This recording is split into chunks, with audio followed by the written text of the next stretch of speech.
Hello बच्चों, आज हम लोग एप्लीकेशन ऑफ बाइनोमियल थ्योरम इस वीडियो में देखेंगे।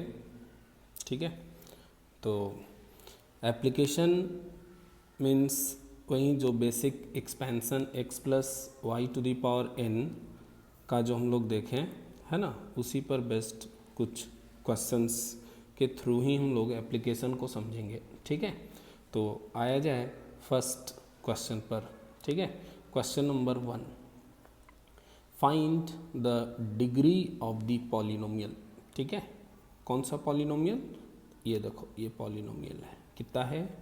1/√4x प्लस 1, है ना, ये ब्रैकेट, ये करली ब्रैकेट है। ठीक है, 1 plus √4x plus 1/2 power 7 minus, फिर ये अलग है ना, 1 माइनस √4x प्लस 1, है ना, /2।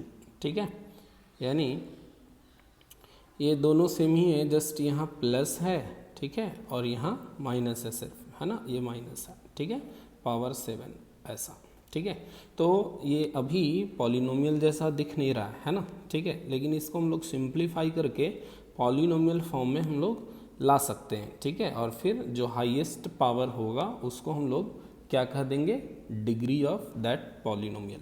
ठीक है, तो यहाँ पर हम लोग ये देख रहे हैं कि √4x प्लस 1, है ना, बार बार लिखने से फ़ायदा है नहीं। ठीक है, तो इसलिए √4x प्लस 1 जो रिपीट हो रहा है ना, उसको कुछ कह दिया जाए से t, स्मॉल a, है ना, y भी मान सकते हो, है ना, कुछ भी, तो इसको हम t मान लिए। ठीक है, तो ये हो गया मेरा गिवन पॉलिनोमियल एक्सप्रेशन को हम लोग ऐसे लिखेंगे, 1 ये t हो गया। ठीक है, 1/t, है ना, और ब्रैकेट में हो जाए कितना? 1 plus t/2 power 7 minus 1 minus t/2 power 7। ठीक है, इज इक्वल टू, नीचे से 2 टू दी पावर 7 को बाहर कर लिया जाए क्या? ठीक है, ये हो गया। अब यहाँ बचा 1 plus T power 7 minus 1 minus T power 7, right. ठीक है, और बस अब कुछ नहीं करना है, ये 1 प्लस टी पावर 7 को एक्सपेंड करके लिख देना है। ठीक है, माइनस 1 माइनस टी पावर 7 को एक्सपेंड करके लिख देना है। ठीक है, और जो भी यहाँ बचेगा, है ना, इसमें कुछ टर्म्स जैसे 7c0 कैंसिल होगा, है ना, 7c2 t² 7c2 t² cancel होगा इस माइनस के कारण, है ना, और कुछ टर्म्स बचेंगे वो लिख देना है। ठीक है, और सिंपल जस्ट t का वैल्यू अगेन यहाँ से पुट कर देना है ना। पहले तो एक देखो, यहाँ से एक t कॉमन करके हम लोग, है ना, इस t से कैंसिल कर देंगे और then put value of t। ठीक है, तो जस्ट यदि सिर्फ ग्रेटेस्ट पावर की बात करें तो ग्रेटेस्ट पावर ये मेरा t पावर 7 से एक t कैंसिल होगा तो t पावर 6 आ जाएगा। ठीक है, यही ग्रेटेस्ट पावर होगा। ठीक है, और इस t पावर 6 में यदि t का वैल्यू √4x प्लस 1 रखा जाए, है ना, तो कुछ ऐसा होगा। नहीं, ये एग्जैक्ट पॉलिनोमियल नहीं है, लेकिन यही हाईएस्ट पावर वाला x रखा होगा, है ना, तो ये मेरा क्या हो जाएगा? x³। सो, है ना, degree of polynomial is equal to 3। ठीक है, इस तरह से ये हम लोग कर सकते हैं, है ना।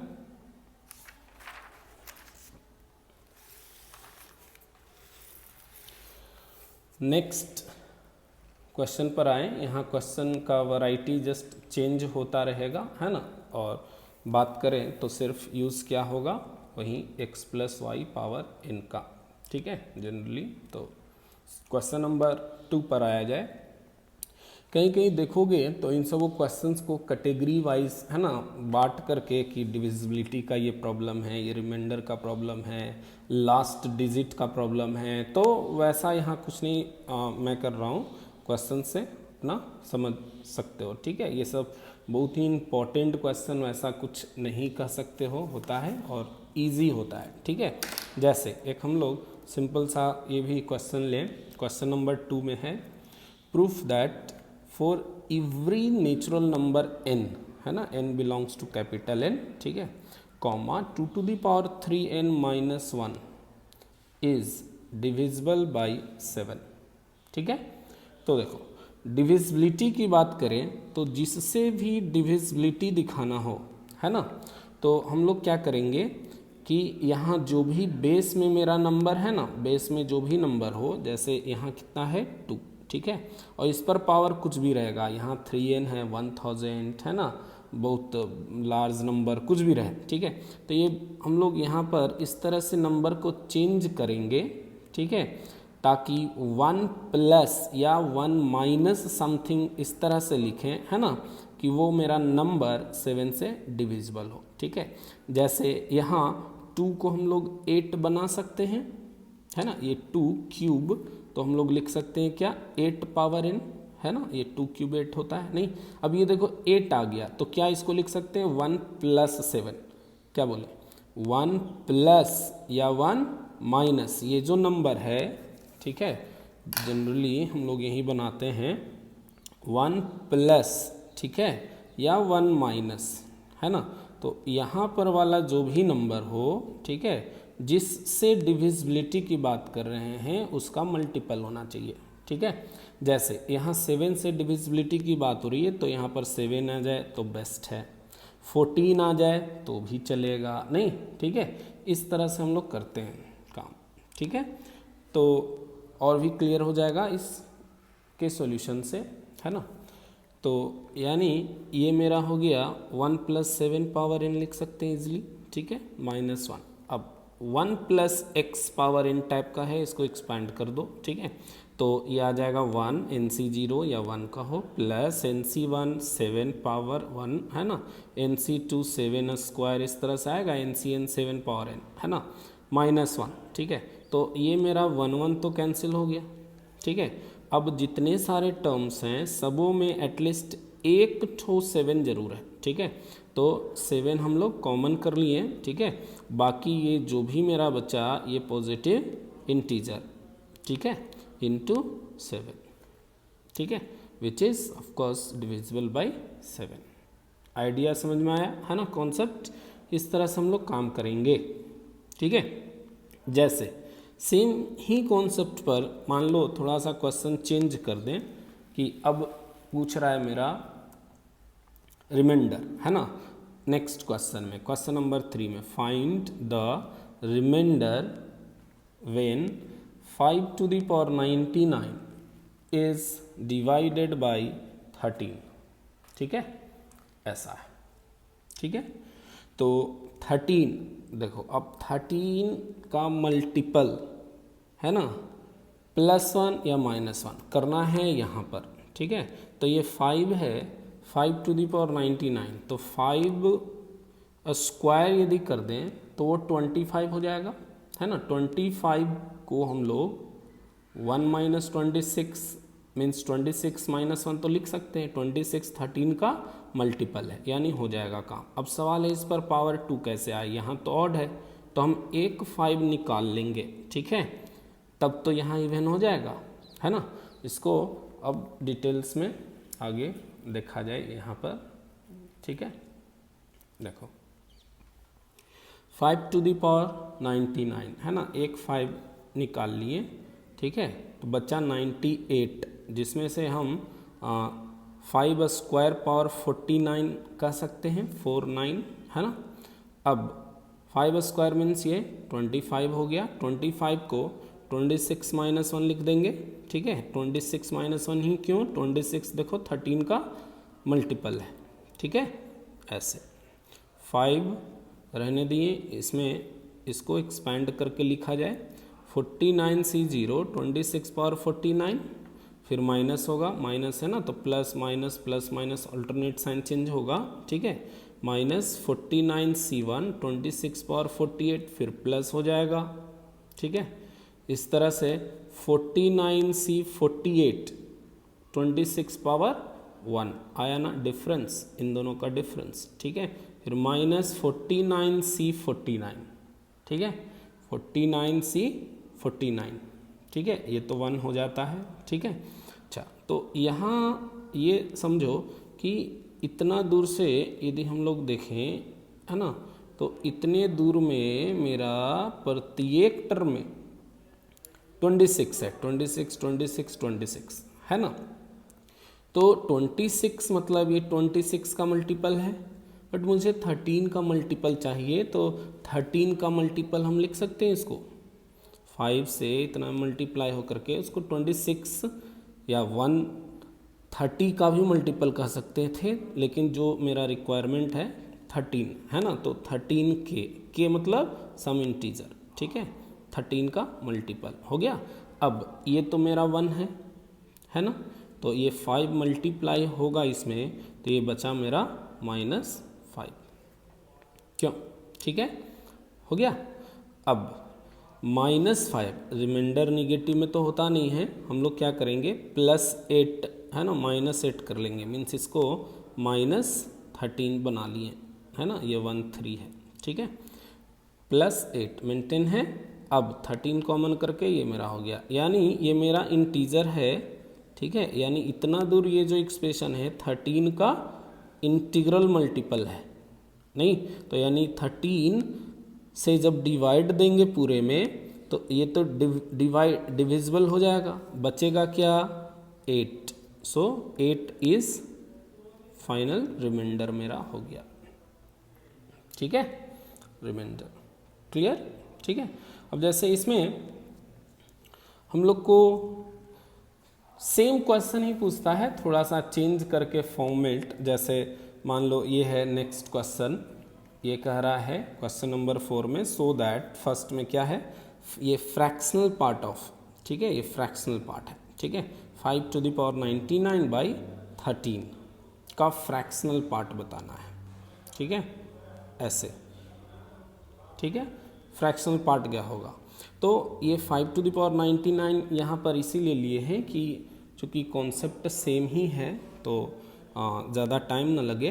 तो जैसे 5⁹ में 13 से जब डिवाइड किए तो रिमाइंडर 8 आ चुका है, हम लोग ऑलरेडी निकाल चुके हैं, ठीक है ना।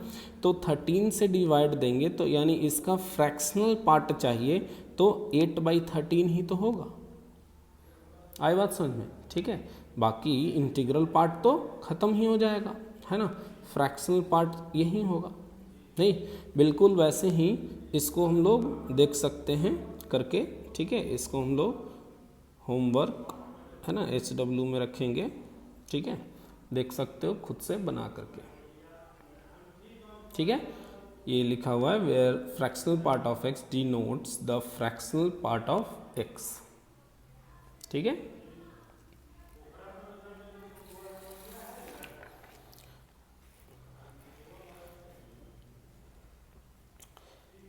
एक और क्वेश्चन इस तरह का आता है, find the last 3 digits in 11⁻50, ठीक है। देखो अब लास्ट 1 डिजिट, लास्ट 2 डिजिट है ना, 3 डिजिट जो भी है निकालना, तो लास्ट 1 डिजिट तो हम लोग निकाल लेते हैं, वो तो कोई 10th वाला बच्चा भी कर लेता है काम, है ना, लेकिन लास्ट 2 और 3 डिजिट की बात होगा, है ना, तो इसमें हम लोग का टारगेट क्या होगा करना कि देखो समझा जाए, मान लो जिसमें भी देखना है ना, लो इसी में लास्ट 2 डिजिट देखना है, ठीक है, तो हम लोग क्या करेंगे कि बड़ा सा जो भी एक्सप्रेशन आए इसको एक्सपैंड करके, है ना, उसको हम 100 का मल्टीपल रखना चाहेंगे, ठीक है, प्लस यहाँ जो भी छोटा सा स्मॉल सा जो नंबर्स हो जिसको काउंट कर सके इजीली, ठीक है ना, जैसे मान लो यहाँ आ गया 3 2 5, ठीक है, तो यानी अब इन दोनों का सम में लास्ट 2 डिजिट क्या हो जाएगा 25, ठीक है, क्योंकि ये जो भी नंबर इंटू 100 है ना, तो लास्ट इस नंबर में 2 डिजिट्स क्या होंगे 0 0 और ये ऐड होगा तो 25, ठीक है। लास्ट 3 डिजिट यदि कहेगा तो यहाँ 3 0 तक हम लोग जाएंगे, 4 डिजिट कहा तो 4 0 तक जाएंगे, है ना, सिमिलरली हम लोग काम कर सकते हैं, ठीक है ना। तो इसी कॉन्सेप्ट पर हम लोग आगे जाएंगे, ये सॉल्यूशन से और भी क्लियर हो जाएगा बिल्कुल, ठीक है। तो जैसे यहाँ पर 11 टू दी पावर 50 है ना। तो जैसा कि कहा गया है कि जीरो बनाना है, तो जीरो बनाना है तो यानी जीरो क्या होता है 10 में, 20 में, 30 में, 40 में, 50 में, ठीक है। बट सबसे ज़्यादा प्रेफर करेंगे 10 नहीं पॉसिबल हो तभी 20 30 पर जाएंगे, है ना। मतलब ये 11 है तो इसको 1 प्लस 10 लिखा जा सकता है ना। 21 यदि रहता तो 1 प्लस 20 प्रीफर करते हैं ना, मतलब यहाँ पर के लिए नंबर बोल रहे थे, ठीक है, कि 10 का मल्टीपल रहे तब तो लास्ट में जीरो आएगा। क्लियर, ठीक है। तो अब इसको एक्सपैंड यदि करें तो ये 1 प्लस एक्स पावर 50 पर ये 50c 0 means 1 plus 50c 1 10 power 1, है ना। 50c 2 10 square plus 50c 3 10 cube, इस तरह से 50c 50 10 पावर 50, है ना। देखो अब इन सबों को थोड़ा सा फास्ट ही हम बोलेंगे नहीं, क्योंकि आज लगभग तीसरा या चौथा क्लास है, तो जो भी एक्सपेंशन जो भी बायनोमियल थ्योरम पर वर्क कर रहे होगे, है ना, तो उसके लिए ये सब बहुत ही सिंपल हो गया, ठीक है। जो नहीं कर रहे हो तो फिर मुश्किल है, नहीं खुद अपने हाथों से लिख करके प्रैक्टिस करनी है ना। चलो हम लोग को यहाँ लास्ट 3 डिजिट्स चाहिए, ठीक है। यानी हम लोग क्या करेंगे, इसमें जीरो है नहीं, इसमें जीरो है हाँ है, इसमें जीरो है, ठीक है। तो 3 जीरो तक वाला एक साथ रखना है, ठीक है। वैसे यहाँ देखो 10 पावर 3 तो 3 को जीरो आ गया ना, ठीक है ना। अब हो सकता है, ठीक है, 3 जीरो यहाँ भी आ जाए तो वह यहाँ तक हम लोग ले लेंगे, ठीक है। तो 3 जीरो इसमें आ रहा है, ठीक है। अब यहाँ 3 जीरो आ रहा है तो आगे भी रहा होगा, ठीक है ना। तो इसलिए इतना दूर से हम लोग सबको क्या लिखेंगे 1000 का मल्टीपल, ये k मीन्स इंटीजर, ठीक है, 1000 का मल्टीपल, ठीक है।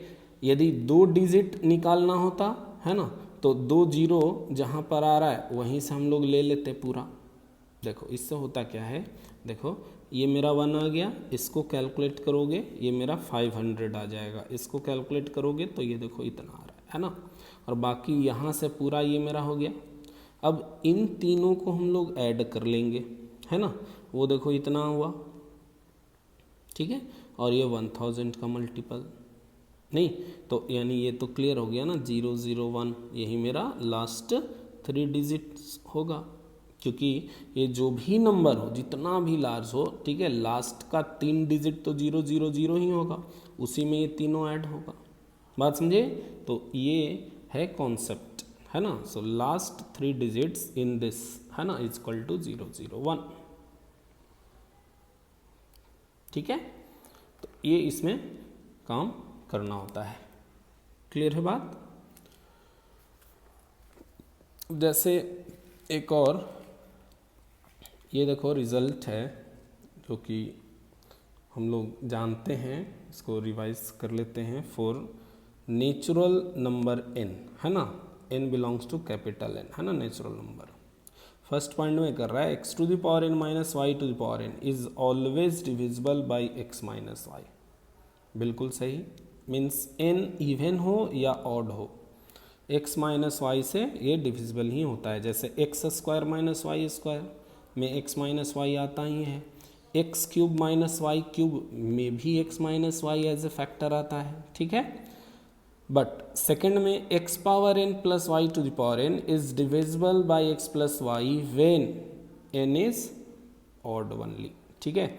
जब n ऑड हो ना कि 3 5 7 तभी ये x प्लस वाई से डिविजिबल होता है ना, इवन के केस में नहीं होता है, ठीक है। जैसे X cube plus Y cube में होता है ना x plus Y as a factor, ठीक है।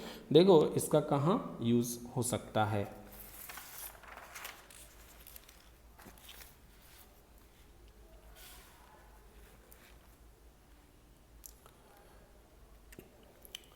इसका हम लोग देखो इस प्रॉब्लम में यूज करेंगे। फाइंड, क्वेश्चन लिया गया, find the last digit in this one, ठीक है। 17 power 1995 plus 11 to the power 1995 minus 7 to the power 1995, power same है, ठीक है। ऐसा। तो इसमें देखो, ध्यान से देखो, 17 और 7 वाले को एक साथ यदि रखें, है ना, ठीक है, तो ये हम लोग कह सकेंगे, ये देखो 17 पावर माइनस 7 पावर, पावर तो सेम है, तो ये मेरा 17 माइनस 7 से तो डिविजिबल होगा, दैट इज 10। 10 से ये डिविजिबल होगा, है ना, यानी 10 का मल्टीपल ये होगा, प्लस ये तो मेरा 11 पर कुछ भी पावर हो, ठीक है, इस नंबर का लास्ट डिजिट तो 1 होगा, क्यों, और यहाँ लास्ट डिजिट 0 है, इसलिए लास्ट डिजिट 1 होगा, है ना, answer is 1।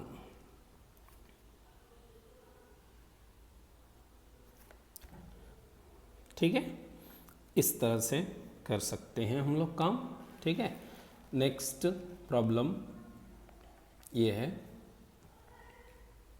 Question number 2, proof that 2222 power 5555, है ना, 5555, ठीक है, plus 5555 to the power 2222 is divisible by 7,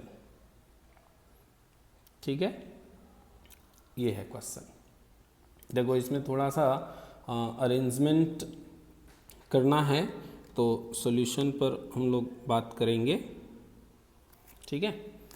देखो थोड़ा सा अरेंजमेंट यहाँ ये करना है कि लिखा जाए ये 222, ये जो 2222 है उसमें ज़रा 7 से डिवाइड हम लोग करते हैं, ठीक है, डिवाइड करके देखा जाए क्या आता है।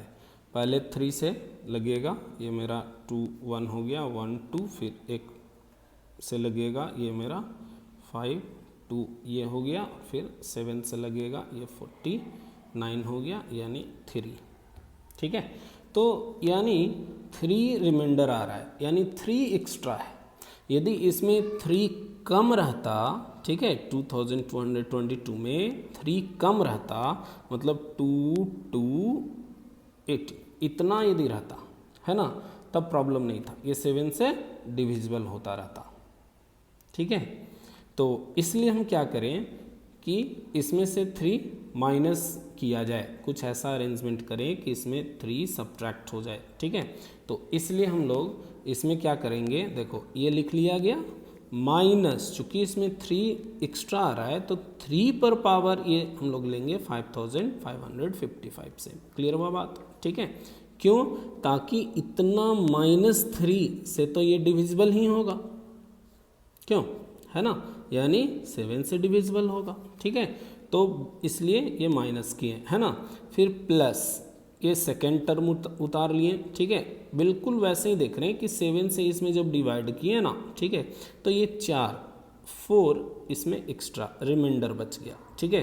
तो इसलिए हम -4 टू दी पावर ये सेम पावर ले लिए, ठीक है ना, यानी ये 5555 -4, है ना, से अब ये डिविजिबल होने लगा, ठीक है, मतलब ये 7 से डिविजिबल हो रहा है, ठीक है ना। अब ये दोनों माइनस किए, है ना, एक्स्ट्रा, तो यहाँ ऐड भी करना पड़ेगा, ऐड कर दिया, ठीक है ना। चलो अब ये तो 7 से डिविजिबल है, ये 7 से डिविजिबल है, अब इसकी बात की जाए, ठीक है। तो इसमें हम लोग 5 यदि कॉमन कर लें, ठीक है, और वो 3 पर पावर 5 243 लिख लें, है ना, और इस तरह से ये 1 1 बचा, ठीक है। वैसे ही यहाँ 2 आ जाएगा तो ये 16 हो गया, 1 1 1 पावर सेम हो गया, क्योंकि बिना पावर सेम किए हुए हम लोग कॉन्सेप्ट नहीं लगा सकते ना, रिजल्ट नहीं लगा सकते, इसलिए सबसे पहला काम क्या हुआ कि पावर इक्वल करने का, ठीक है। तो ऐसे हो गया। अब ये जो है यहाँ ये मेरा ऑड है, ठीक है, तो ये इतना प्लस इतना से डिविजिबल होगा, डिविजिबल बाय दिस, है ना, ये मेरा कितना हो जाता है 259 जो कि 7 से डिविजिबल है, यानी ये भी मेरा 7 से डिविजिबल हो गया, क्लियर। तो कंप्लीट ये जो क्वेश्चन था, है ना, दिस इज डिविजिबल बाय 7। आई बात समझ में? ठीक है, तो इस तरह से हम लोग ये काम करेंगे। ठीक है, नाउ एप्लीकेशन में एक लास्ट बट इम्पॉर्टेंट क्वेश्चन है, उसको हम लोग करते हुए इस वीडियो को फिनिश करेंगे। ठीक है, so question is question number 3, if 2 plus root 3 power n is equal to I plus f where I and n are positive integers, मतलब ये I इंटीजर है, ये n भी इंटीजर्स है, एंड ये स्मॉल f जो है 0 1 के बीच का है, मीन्स यानी इसका इंटीग्रल पार्ट I है और इसका फ्रैक्शनल पार्ट है ना 0 1 के बीच वो f है। क्लियर? ठीक है, then so that I is odd integer and 1 minus f into I plus f क्या होगा? 1 होगा, ऐसा प्रूफ करना है। ठीक है, देखो ये बिल्कुल फिक्स्ड अप्रोच पर क्वेश्चन होता है, कुछ भी थोड़ा बहुत भी चेंज किए तो हो सकता है क्वेश्चन ना बन पाए। ठीक है, तो इसलिए बिल्कुल ऐसे ही ये क्वेश्चन दिया हुआ रहेगा, है ना, और सारे क्वेश्चंस में लगभग अप्रोच भी सेम ही होता है। ठीक है, और ये भी बात है यदि कोई डील ना कर दे पहले, है ना, तो कोई खुद से सोच ले, ये भी लगभग इम्पॉसिबल ही है। ठीक है, मुझे मेरे टीचर ने बताया था, आप लोग को मैं बतला रहा हूँ, है ना, सबका यही होता है। ठीक है, और एक बार आइडिया लग गया तो फिर क्वेश्चंस में कोई भी दम नहीं रहा। ठीक है, तो देखो समझा जाए अप्रोच इसका, है ना, अप्रोच ध्यान में रखना होगा इसका एक्चुअली। ठीक है, तो यहाँ पर जो भी नंबर दिया हुआ रहेगा वो इरेशनल रहेगा। ठीक है, पहली बात, यहाँ पर जो भी नंबर होगा वो रहेगा, वो इरेशनल ही रहेगा। ठीक है, तो वो जो भी इरेशनल नंबर रहेगा, जैसे ये 2 plus root 3 है ना, तो इसका कंजुगेट होगा 2 minus root 3 जो ऑलवेज 0 1 के बीच रहेगा, हमेशा हमेशा। ठीक है, इसका कंजुगेट है ना 0 1 के बीच रहेगा, वैसा ही सेटिंग रहेगा ही हमेशा। ठीक है, तो इसलिए उसके कंजुगेट है ना 2 minus root 3 0 1 के बीच है, तो उस पर जो भी नेचुरल नंबर पावर लेंगे, है ना, वो भी मेरा 0 1 के बीच ही होगा। ठीक है, जिसको मान लेना है कैपिटल F। ठीक है, तो कह दिए let this is equal to capital F where, है ना, capital F lies between 0 and 1। Clear? ठीक है, अच्छा, अब हम लोग को करना क्या है, इन दोनों को, इसको एक्सपैंड करना है और इसको एक्सपैंड करना है। ठीक है, तो पहले इसको अभी यहाँ पर हम लोग एक्सपैंड करें, NC0 2 power n minus NC1 2 power n minus 1 into √3 power 1 plus NC2 2 power n minus 2 √3 square, फिर माइनस, है ना, इस तरह से गया होगा। This is capital F। ठीक है, ये मेरा कैपिटल F हो गया। एंड इसको एक्सपैंड हम लोग करके लिखें, वही होगा, सिर्फ टोटल प्लस में हो जाएगा, कोई दिक्कत? ठीक है, I प्लस F, है ना।